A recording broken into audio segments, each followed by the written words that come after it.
na semana 17 de 2020, em artes, nós vamos começar a unidade 7, que fala arte e as formas de imaginar. Esse capítulo especificamente vai falar sobre um período na história da arte, um período que meio que divisor de águas que houve, que se chama cubismo. O cubismo nada mais é do que você representar a obra, a tela, a partir de formas geométricas, como fala cubismo, cubo. Então, na história do cubismo, ele surgiu no primeiro momento com quem? Com Cézanne, né? Pois ele veio pintar tudo através das formas, no caso, ele pintou as formas da natureza como se fossem cones, esferas, cilindros, né?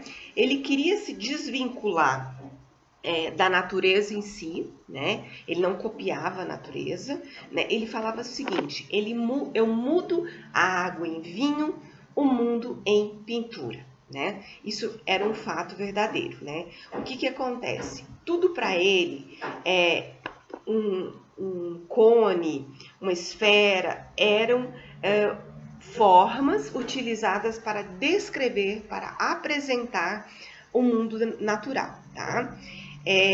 Ele pintava no limite da natureza e da arte. No entanto, alguns artistas vieram complementar Cézanne, tá? Quem foram eles, né? O que acontece? Os críticos historiadores, na sua maioria, admitem dois fatores importantes para o nascimento do cubismo. De um lado, Cézanne, né, sobre Braque, né, e Picasso, e de outro lado, a influência das esculturas negras africanas sobre a vida de Picasso, né?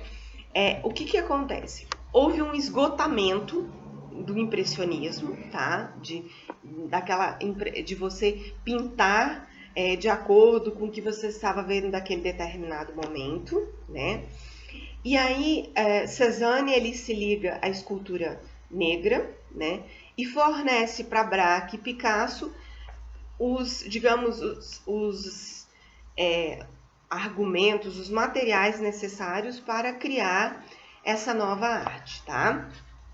O que acontece? As principais características do cubismo estão relacionadas diretamente às formas geométricas, ou seja, eles apresentam todos os ângulos utilizando linhas retas, cilindros, cubos, né? Essa junção desses elementos geométricos que dá um efeito tridimensional numa obra bidimensional.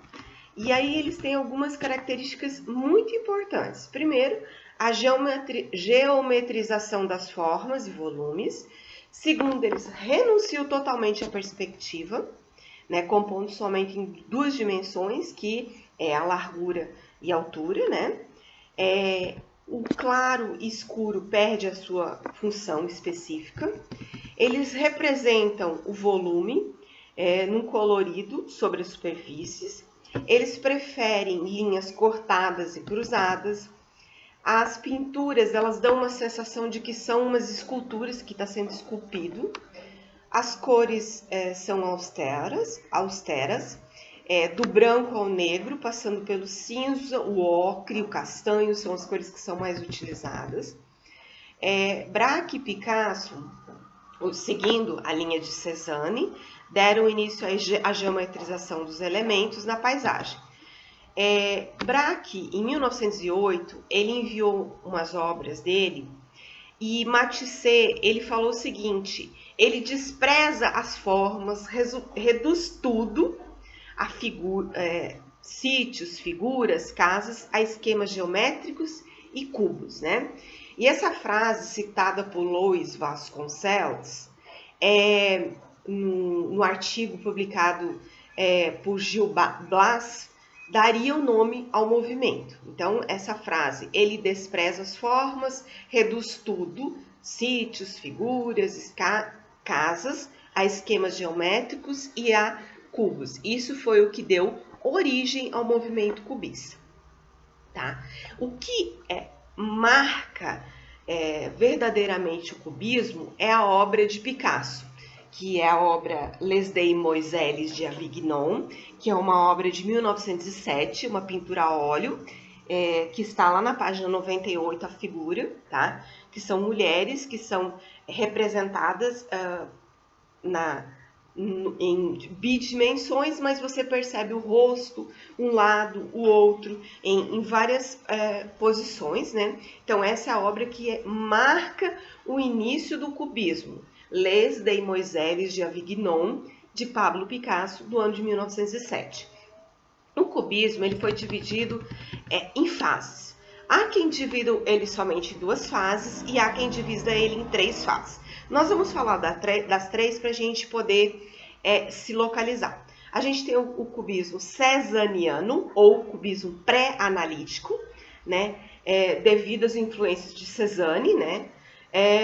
Que utilizou formas simplificadas, influenciadas pela arte africana, né? E que foi um dos principais fundadores da criação do movimento cubista. O cubismo analítico, as suas obras, elas são figuras decompostas em formas geométricas, difíceis de interpretar, representando vários planos sucessivos e sobrepostos. E as formas da natureza, elas são representadas em linhas e retas.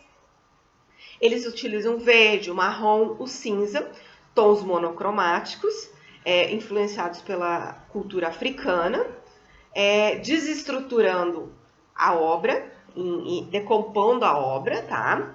Fragmentando ela,